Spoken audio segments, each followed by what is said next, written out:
I've got to hand my van back now. It's totally destroyed inside. It's unsalvageable. I had 12 more payments to make and then I would have owned it. The guy was saying that his electric box was underwater and he got hold of the office and the office said, well, it's down to you to sort out. Are you boys alright? Yeah, well, he ain't. No, bollocks, mate. It's knackered. Giving it up? Yeah. I had enough, mate. Too much 5 times in 1 year. It's a joke. Around 3 in the morning on Sunday the 24th of November 2024, as floodwaters were rising around Britain, residents at Billing Aquadrome in Northampton were told to evacuate. This was the 5th time in the past year that approximately 3,000 local people have been affected by flooding, many having no option but to sleep in their cars or pay for hotels until they can return. All the time, the 5 times that we've been off site, You get no people have had to pay for hotels but you out get their own pocket. No compensation. No compensation from the But parent they saying, still want oh, their site fees. but you've already paid your site fee, and then you're spending out another probably £2,000 on hotel bills. Many people we spoke to said they felt taken advantage of by the housing provider, Meadowbay, who make a lot of money from full-time residents, but prioritise holidaymakers who only come for a few weeks at a time. We got sent an email with a memorandum of understanding where it's all laid out. Between 5 and 10 years they want this as a total holiday park. Disney are supposed to have had something in Bedford that they're building, whether they're in cahoots with them and they just want all the holiday makers coming here. Talking to the salesman, you know, how often has it flooded? It hasn't flooded in 10 years or more. And then we moved in the sort of July or August, and then that Christmas we were thrown off site because it flooded.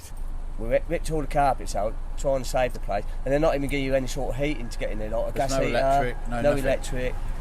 What's happened at Billing Aquadrome is unfortunately quite typical in natural disasters, where those that make the most money off these people are offering them the least help.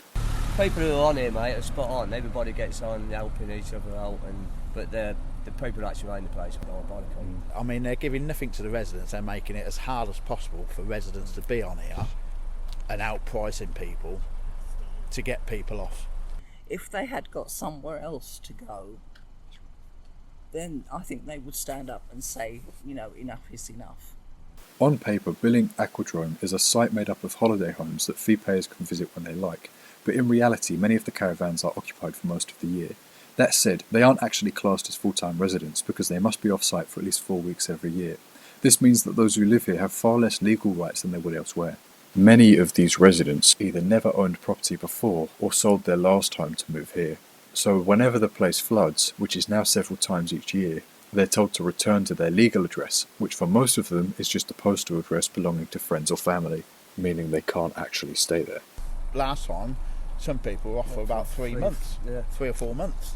And it's like, so you pay site fees and then get kicked off for like Even if it's a couple of weeks, a couple of weeks, you're still looking at £500-600 for hotel bills, plus all your food that you got to think. And what people have got that sort of spare cash sitting in there? I've got to hand my van back now. It's totally destroyed inside.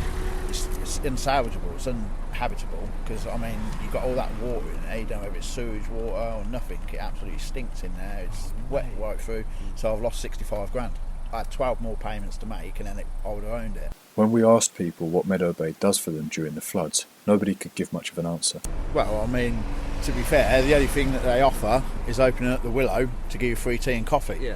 But I mean, I haven't had any compensation from being off the 5 times that we've been off. Even trying out your safety fan light, you just want like heat in the fan to dry it out. Meadowbays haven't been particularly helpful. I mean, originally they said, took your carpets up, you couldn't put them in their bins, you had to take them to the tip. The guy was saying that his electric box was underwater and he got hold of the office and the office said, well, it's down to you to sort out. The management on Billing has never been that good, I don't think. I mean, we when we first moved on, we had some issues that took them 5 months to sort out. We moved on here to retire and have a quiet life. I haven't retired and it's certainly not quiet. But there we go.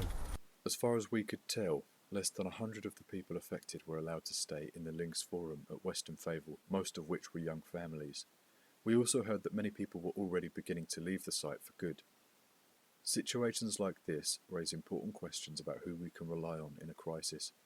Time and time again it's made clear, the council and a lot of housing providers will only take action when their income hangs in the balance.